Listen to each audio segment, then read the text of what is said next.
Hello friends, online नव्य academy के YouTube channel में आपका स्वागत है। तो दोस्तों, आज आपके साथ उत्तराखंड के इतिहास का एक नया टॉपिक लेके चल रहा हूँ, कार्तिकेयपुर राजवंश के बारे में, जहाँ पे हम यहाँ पे डिस्कस करने वाले हैं। तो कार्तिकेयपुर राजवंश के लिए इंपॉर्टेंट जो भी यहाँ पे टॉपिक यहाँ पे हो सकते हैं, जो भी इंपॉर्टेंट पॉइंट्स जो यहाँ पे होंगे, आज आपके साथ डिस्कस करने वाला हूँ। इससे पहले जो हमने बात की थी, यहाँ पे कुलिंद वंश की बात की थी। कुलिंद वंश और एक कृतपुर राज्यवंश के बारे में बात किया था। वहीं पे हमने बात की थी कि हर्षवर्धन और समुद्रगुप्त का यहाँ पे जिक्र होता है उस वाले टॉपिक में। तो उस वहाँ पे हमने फिर उत्तराखंड के या भारत के इतिहास से हर्षवर्धन के साथ का शासनकाल, समुद्रगुप्त के बारे में भी यहाँ पे डिस्कस किया था। आई होप आपको वीडियो पसंद आया होगा। आज मैं आपके साथ नया टॉपिक लेके चल रहा हूँ, जो कि प्राचीन काल का ही हमारे पास है। उत्तराखंड के प्राचीन काल के इतिहास से रिलेटेड है, कार्तिकेयपुर राजवंश। बहुत इंपॉर्टेंट ये टॉपिक है, यहाँ से हर बार क्वेश्चंस बनकर आते हैं। सबसे पहले आप सभी लोग, अगर आप यूके ट्रिपल एस सी की आप तैयारी कर रहे हैं, उत्तराखंड पीसीएस की आप तैयारी कर रहे हैं, तो वीडियो को अंत तक ज़रूर देखिएगा, क्योंकि यहाँ पे आपके पास बहुत कुछ नया मिलने वाला है, जो आपके एग्जाम रिव्यू से बहुत इंपॉर्टेंट हो सकता है। तो चलिए स्टार्ट करते हैं आज का वीडियो। और अगर आप फर्स्ट टाइम चैनल पर आ रहे हो तो चैनल को सब्सक्राइब जरूर कर लीजिएगा, बेल आइकन जरूर प्रेस करना है और ऑल का नोटिफिकेशन आप ऑन कर ले, ताकि जो भी वीडियो ऐसे अपलोड करता हूँ उसका नोटिफिकेशन आपके पास सबसे पहले पहुँच सके। तो चलिए स्टार्ट करते हैं आज का वीडियो। तो स्टार्ट करते हैं वीडियो एक नया टॉपिक के साथ। ऐतिहासिक काल के बारे में यहाँ पे पढ़ रहे हैं। आद्य ऐतिहासिक काल, प्राग ऐतिहासिक काल, उत्तराखंड का जो वीडियो है इतिहास का, मैं आपके पास अपलोड कर चुका हूँ। डिस्क्रिप्शन बॉक्स में आपके पास लिंक दिया है, आप वहाँ पे जाके देख सकते हैं। साथ ही अगर आप इस जो वीडियो आपके पास जो लेक्चर, ये वीडियो अगर आप चाहते हैं कि जो लेक्चर है इसका अगर आप नोट्स अगर आप टेलीग्राम चैनल पर चाहते हैं तो आप मेरा टेलीग्राम ज्वाइन कर सकते हैं। डिस्क्रिप्शन में इसका लिंक दिया हुआ है। तो चलिए स्टार्ट करते हैं आज का वीडियो। तो ऐतिहासिक काल के जो हमारे पास हम प्राचीन काल के बारे में यहाँ पे पढ़ रहे थे, तो प्राचीन काल में इससे पहले हमने कुलिंद वंश के बारे में यहाँ पे देखा था, और साथ ही यहाँ पे हमने कृतपुर राजवंश के बारे में यहाँ पे हमने पढ़ा था, जो कि एक ही वंश माना जाता है, लेकिन कभी कभार उसका उल्लेख अलग तरीके से है, तो उसमें मैंने आपके साथ अलग अलग उल्लेख उसका यहाँ पे किया हुआ है। तो स्टार्ट करते हैं आज का वीडियो। तो हुआ ये कि जब हर्षवर्धन की मृत्यु हुई, तो उसके बाद उत्तराखंड जो था वो छोटी छोटी अनेक शक्तियां वहाँ पे क्या गया था, बंटने लग गया था, जिसके बाद 700 ईस्वी से कार्तिकेयपुर राजवंश की स्थापना हुई थी। तो उसी में एक नया राज्य, एक वंश था कार्तिकेयपुर राजवंश। जैसे कि हमने यहाँ पे बताया कि हर्षवर्धन की मृत्यु के बाद जो है उत्तराखंड में छोटी छोटी और बड़ी अलग अलग तरह शक्तियाँ जो थी वो यहाँ पे पनपने लगी थी। तो उसमें एक प्रमुख जो था वो था कार्तिकेयपुर राजवंश, जिसने सबसे अधिक समय तक कह सकते हैं इसने शासन किया, 700 से और 1030 ईस्वी तक, लगभग 330 साल के आसपास इसने यहाँ पर शासन किया था। ठीक है, उत्तराखंड पर शासन किया था। तो इसके बारे में हम यहाँ पे कह सकते हैं कि इस वंश को जो है, यानी कि जो कार्तिकेयपुर राजवंश जो है, ये उत्तराखंड पर जो शासन करने वाला जो मध्य हिमालय का पहला राजनीतिक वंश है। तो यानी कि मध्य हिमालय पर जो शासन करने वाला पहला ये यहाँ पे एक राजनीतिक वंश है। तो यहाँ पे इसमें थोड़ा एक नोट मैंने यहाँ पे रखा हुआ है। तो नोट यहाँ पे ये है कि जो 675 जो ईस्वी था उसके आसपास क्या होता है कि मध्य हिमालय पे जो था कि एक सबसे बड़े साम्राज्य, जैसे इससे पहले आपको मैंने पहले बताया था कि जो गोविशाण हो गया, ठीक है, अलग अलग यहाँ पे जो वंश उत्पन्न हो रहे थे। ठीक है, तो जैसे कि गोविशाण वहाँ पे था, और साथ ही यहाँ पे जैसे हमने यहाँ पे ब्रह्मपुर के बारे में पढ़ा, यहाँ पे काशीपुर के बारे में पढ़ा हुआ है। तो ये चीज़ें यहाँ पे एक अलग अलग तरीके से यहाँ पे पनपने लग गई थी। तो ये पनपते हुए वहाँ पे एक एक प्रमुख था, उसमें एक ब्रह्मपुर जो सबसे बड़ा था। ठीक है, तो जो इससे पहले वाला वीडियो आप देख लीजिए, वहाँ पे मैंने इसके बारे में पूरा समझाया हुआ है। तो वहाँ पे एक सबसे बड़ा जो राजा था उसमें था वो था ब्रह्मपुर। तो इसका ह्रास जो था वो बिल्कुल पूर्ण तरीके से खत्म हो चुका था 675 ईस्वी के आसपास। तो सतलज से लेकर पश्चिमी नेपाल तक समस्त मध्य हिमालय जो था वो अनेक छोटे छोटे कबीलों में बंट गया था। कबीले, गढ़, किले, कुछ भी हम इसको बोल सकते हैं। तो उस समय क्या हो गया था कि जो यानी कि जो सतलज नदी से लेकर पश्चिम नेपाल तक जो मध्य हिमालय जी क्षेत्र जो था वो छोटे छोटे कबीलों में यहाँ पे बट गया था। तो प्राचीन कुनिंदों की शाखा जो थी वो उत्तर पश्चिमी गढ़वाल में अपनी शक्ति की वृद्धि करने में व्यस्त थी, और पश्चिम कुनिंदों की जो शक्ति थी, एक जो अलग एक ब्रांच जो थी, उनकी एक शाखा जो थी वो अपनी एक अलग तरीके से यहाँ पे पहचान बनाने में लगी थी। ठीक है, इस प्रकार जो था वो, और देखो वो कौन सा था, तो प्राचीन कुनिंदा की जो अलग शाखा थी वो कार्तिकीपुर राजवंशी था वो। ठीक है, इस प्रकार से क्या हुआ कि जो 700 ईस्वी से 700 से लेकर लगभग 300 साल तक कार्तिकीपुर राजवंश के मध्य हिमालय पर प्रथम राजनीतिक एकता स्थापित करने की यहाँ पर कोशिश की थी। तो एक प्रथम राजनीतिक वंश के रूप में भी इसको यहाँ पे जाना जाता है। इस तरीके से यहाँ पे उसने अपना यहाँ पे स्टार्ट किया था। ठीक है, अब यहाँ पे देखते इसको, प्रारंभ में इसकी जो राजधानी थी वो थी कार्तिकीपुर। ठीक है, बहुत इंपॉर्टेंट पॉइंट, क्वेश्चन का कई बार पूछा जा चुका है। जो प्रारंभ में इसकी जो राजधानी थी, प्रारंभ में इस वंश की राजधानी कार्तिकेयपुर राजवंश की जो राजधानी थी वो जोशीमठ के समीप जो थी वो कार्तिकेयपुर जो थी, ठीक है, बाद नामक स्थान पर थी, जो कि बाद में राजधानी थी जो इसकी बैजनाथ इसकी स्थापित किया गया। बैद्यनाथ, बजनाथ हो गया, बैजनाथ। ठीक है, या इसको वैद्यनाथ भी बोला जाता है, इसको बैजनाथ या वैद्यनाथ के बारे में यहाँ पे इसके बारे में मिलता है। ठीक है, इस वंश का जो प्रथम शासक जो था, यानी कि जो प्रथम जो शासक था कार्तिकेयपुर राजवंश का, वो था बसंत देव। बसंत देव के बारे में जो मिलता है कि इसका प्रथम जो शासक जो रहा है बसंत देव, इसका जो उल्लेख मिलता है वो त्रिभुवन राज के बागेश्वर अभिलेख से मिलता है, बागेश्वर शिलालेख से मिलता है। देखिए फ्रेंड्स, जो हमारे पास राजनीतिक जो कार्तिकेय राजवंश का जो राजनीतिक इतिहास रहा है, इसके बारे में मैं 9 अभिलेख मुख्य तरीके से यहाँ पे मिलते हैं। आगे उन अभिलेखों के बारे में यहाँ पे जिक्र होगा। उसी में से एक प्रमुख था त्रिभुवन राज का अभिलेख, बागेश्वर अभिलेख। कहाँ पर स्थित है? बागेश्वर में स्थित है। इससे पता चलता है कि जो कार्तिकेय राजवंश का जो प्रथम जो राजवंश जो था या प्रथम जो शासक था वो था त्रिभुवन राज। तो इस वंश का प्रथम शासक बसंत देव के बाद राजाओं के बारे में कोई जानकारी नहीं मिलती है। सीधे डायरेक्टली बसंत देव के बाद सीधे जो था बसंत देव ने जो यहाँ पे कार्तिक राजवंश की स्थापना की थी, उसके बाद डायरेक्टली उल्लेख जो मिलता है किसी राजा को उल्लेख नहीं मिलता, बल्कि सीधे खरपर देव वंश की जो संस्थापक जो था खरपर देव के बारे में जानकारी मिलती है। तो जो खरपर देव था इसने खरपर देव वंश की स्थापना की थी। तो यानी कि जो इसकी जानकारी नहीं मिलती है, इसके बाद खरपर देव के शासन के बारे में जानकारी मिलती है, जैसे कि मैंने आपको पहले बता दिया है। तो खरपर देव जो था वो कन्नौज के राजा यशोवर्मन के समकालीन था। तो जो खरपर देव जो था वो कन्नौज का जो राजा था उसके यशोवर्मन के ये समकालीन यहाँ पर था। इसके बाद इसका जो पुत्र जो था वो कल्याण जो था वो राजा बना, यानी कि खरपर देव के बाद उसका पुत्र कल्याण राजा बना था। ठीक है।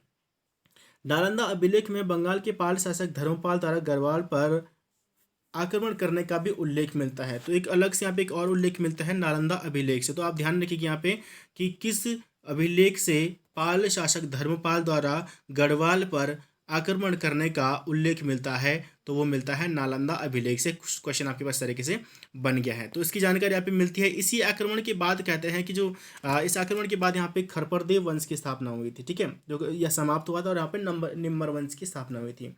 तो नालंदा अभिलेख से मिलता है कि धर्मपाल ने गढ़वाल पर आक्रमण किया था, पाल वंश के धर्मपाल ने। इसी आक्रमण के बाद कार्तिकेय राजवंश में खरपरदेव वंश के स्थान पर निम्बर वंश की स्थापना हुई थी। और इसी आक्रमण के बाद जो कार्तिकेय राजवंश जो रहा है उसमें जो कार्तिकेय राजवंश के समय जो था वहाँ पर जो खरपरदेव वंश के संस्थापक यानी कि खरपरदेव वंश जो समाप्त हुआ और वहाँ पर एक नया वंश आया, निम्बर वंश। देखिए सबसे पहले आपके पास कार्तिकेय राजवंश बसंत देव आता है। ठीक है, फिर खरपरदेव आता है जो खरपरदेव वंश की स्थापना करता है, फिर निम्बर वंश आता है, फिर एक और आता है सलोड़ आदित्य वंश आता है। ठीक है, तो उसके बारे में आगे डिस्कस करने वाले हैं।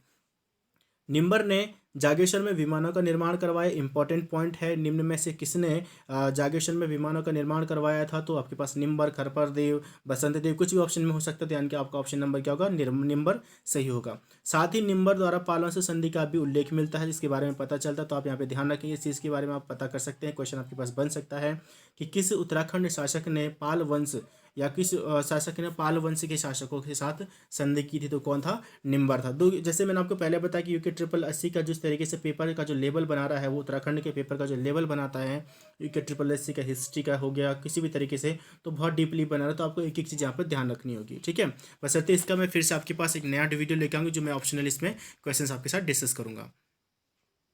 अगला क्वेश्चन है कि निम्बर के बाद उसका पुत्र जो था वो ईस्टगण शासक बना। तो निम्बर के बाद उसका पुत्र जो था ईस्टगण जो था वो शासक बना यहाँ पे।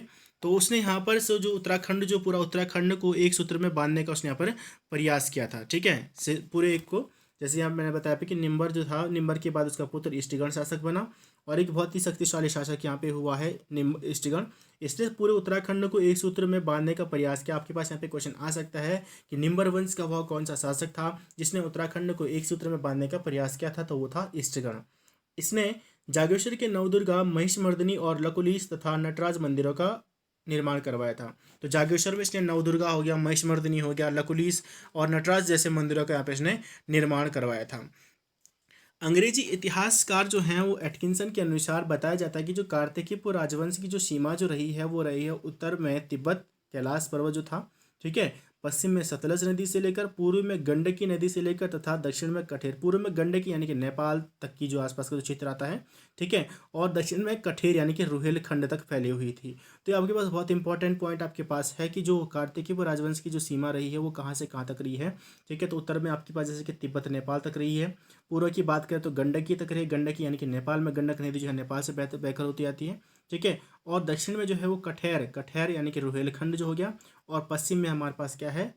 सतलज नदी तक इसकी जो सीमा जो है वो फैली हुई है। तो इसको आपने थोड़ा ध्यान रखना है इस चीज़ के बारे में। कभी कभार सीमा के रिलेटेड इसकी बाउंड्री पूछ लेगी कहाँ कहाँ तक इसका राज्य फैला हुआ था।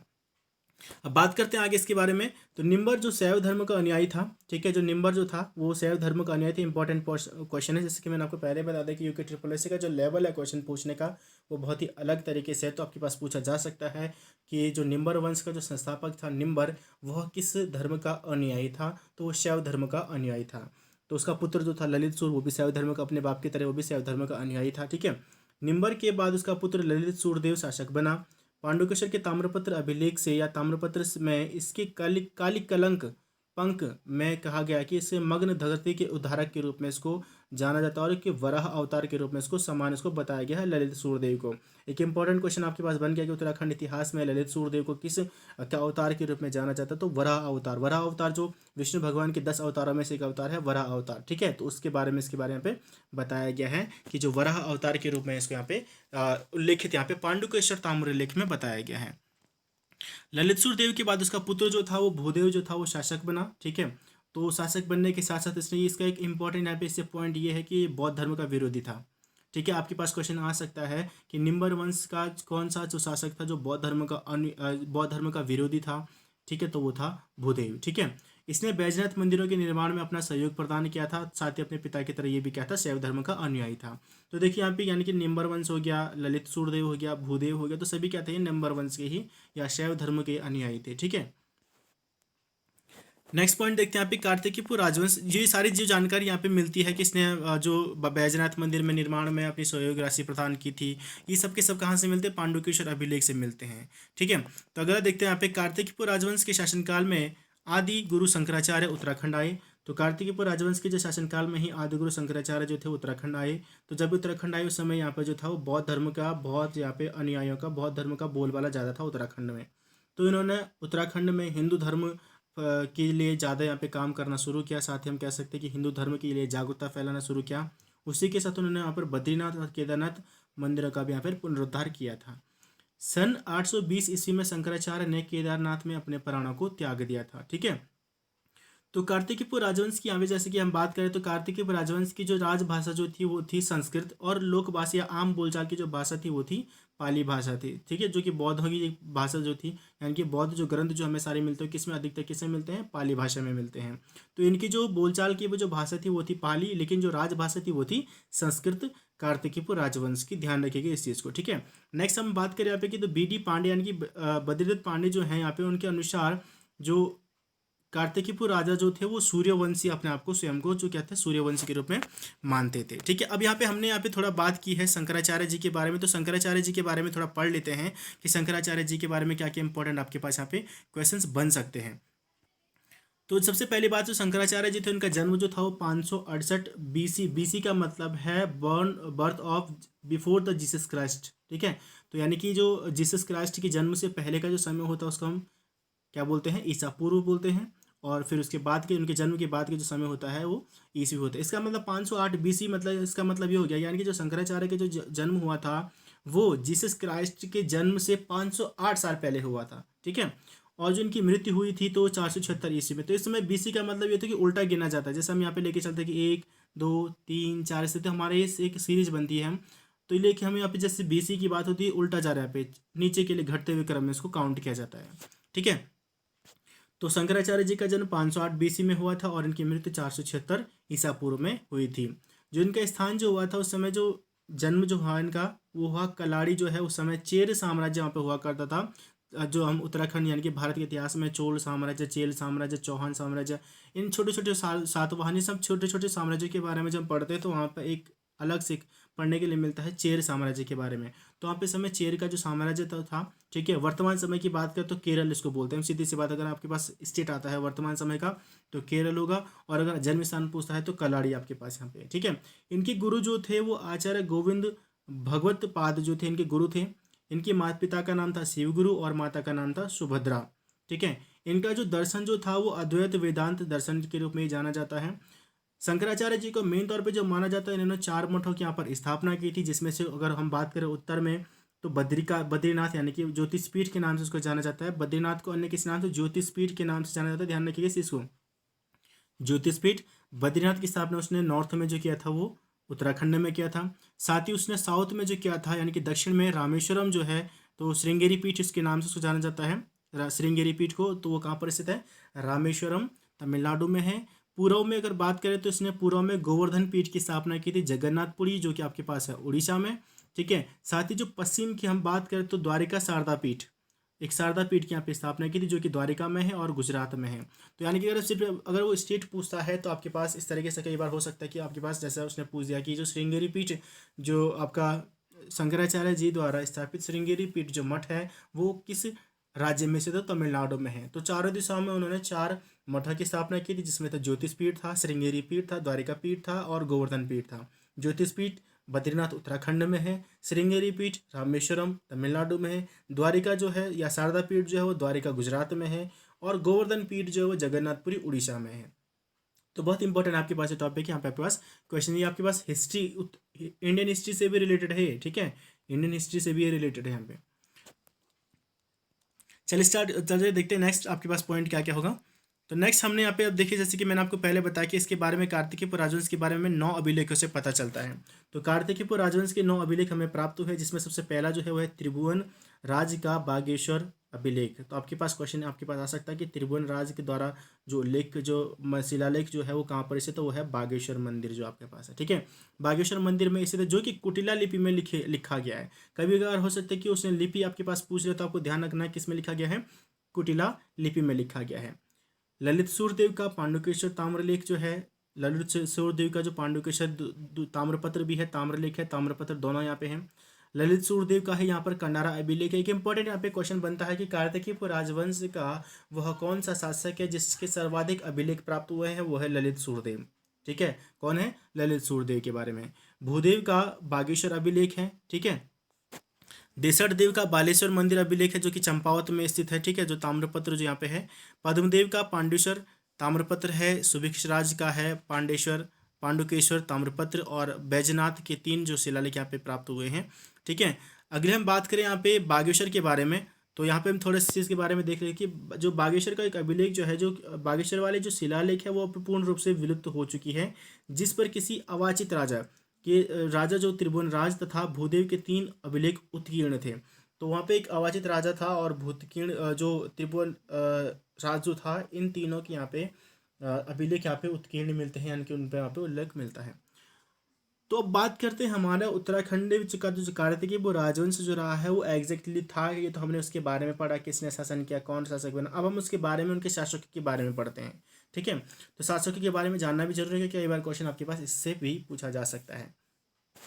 तो चलिए देखते हैं इसके क्वेश्चंस किस तरीके से हमारे पास क्या क्या हमने यहाँ पे पढ़ने के लिए मिलने वाला है। तो जैसे कि मैंने आपको पहले बताया था कि सबसे पहले जो शासक था वो था यहाँ पे बसंत देव। बसंत देव के बाद किसी भी का भी उल्लेख यहाँ पे नहीं मिलता है। ठीक है, तो हम उसके बाद जो परिवार का जो उल्लेख मिलता है वो होता है खरपड़देव वंश का, जो प्रथम परिवार, यानी कि कुल मिला के मैंने जैसे आपको ऊपर बताया है कि 3 से 4 परिवारों ने यहाँ पर क्या किया है? शासन किया हुआ है। तो उसमें जो प्रथम परिवार रहा है वो रहा है खरपड़देव वंश रहा है। ठीक है, तो इसका जो संस्थापक हम इसको मान सकते हैं कि संस्थापक जो था वो कौन था? बसंत देव था। अब इसके बारे में जो जानकारी मिलती है, खरपड़देव वंश के बारे में जानकारी वो कहाँ से मिलती है? बागेश्वर शिलालेख से मिलती है, जिसका जो मुख्य स्रोत है वो बागेश्वर का शिलालेख है। संस्थापक जो था इसका बसंत देव था, और इसने परम भट्टारक महाराजा देराज परमेश्वर की उपाधि यहाँ पर धारण की थी। बसंत देव जो पहला यहाँ पे शासक रहा है, इसकी पत्नी का नाम जो था वो तो सत्यनरा, क्या था? सत्यनरा, जिसके यहाँ पे आपका पत्नी का नाम मैंने इसलिए लिखा हुआ है क्योंकि अभी जो समीक्षा अधिकारी का पेपर हुआ था अभी कुछ समय पहले, दिसंबर 2019 में पेपर हुआ है, तो वहाँ पे इसके बारे में क्वेश्चन पूछा गया, श्रीदेव सुमन की पत्नी का नाम पूछ लिया गया था वहाँ पे। तो देखिए, जैसे मैंने आपको पहले से मैं बताते हुआ रहा कि जो उत्तराखंड UKSSC का जो लेवल है क्वेश्चन पूछने का, वो किसी भी तरीके से क्वेश्चन पूछ दे रहा है, तो आपको ये चीज़ें ध्यान होनी चाहिए। तो बसंत देव की पत्नी का नाम क्या था? सज्जनरा था। ठीक है, इसके बाद किसी भी वंश का शासन नहीं मिलता, सीधे खरपड़देव के बारे में यहाँ पे जानकारी मिलती है। तो खरपड़देव जो था वो खरपड़देव वंश का जो था संस्थापक के रूप में भी इसको याद किया जाता है, और उनकी पत्नी का नाम था कल्याणी देवी। इसके बाद उनका पुत्र जो था वो कल्याण राज शासक बना, इसकी पत्नी का नाम था लज्जा देवी, और साथ ही इसके बाद त्रिभुवन राज जो यहाँ पे शासक बना था, जो खरपड़देव वंश का अंतिम शासक था। ठीक है, जो खरपड़देव वंश का क्या था? एक अंतिम शासक के रूप में खरपड़देव त्रिभुवन राज को याद किया जाता है। अब आते हैं हम दूसरे परिवार के रूप में। ठीक है, तो दूसरे परिवार के बारे में यहाँ पे पढ़ते हैं। ठीक है, तो दूसरा परिवार कौन सा था यहाँ पे? तो दूसरा परिवार की यहाँ पे बात जब होती है तो द्वितीय परिवार जो था वो था निम्बर वंश था। कौन था? निम्बर वंश। तो यहाँ पे दूसरा परिवार जो रहा है वो रहा है निम्बर वंश। निम्बर वंश के बारे में जो जानकारी मिलती है वो ललित सूर्य के ताम्रपत्र लेख से हमें इसके बारे में जानकारी मिलती है। मुख्य स्रोत जो है, हो सकता है कि आपके पास इसके स्रोत के बारे में पूछ रहे, इसलिए मैंने यहाँ पे इस चीज़ को यहाँ पे रखा हुआ है।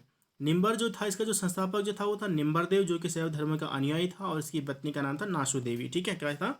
नासु देवी। ये मैं आपको ऊपर समझा चुका हूँ। शैव धर्म का अनुयायी, ये तो सभी लोग यहाँ पे शैव धर्म के ही अनुयायी थे। ठीक है, उसके बाद आया था जो निम्बर वंश, निम्बर का पुत्र जो था वो था इष्टगण, उसके बाद शासक बना। इसकी पत्नी का नाम था वेगा देवी।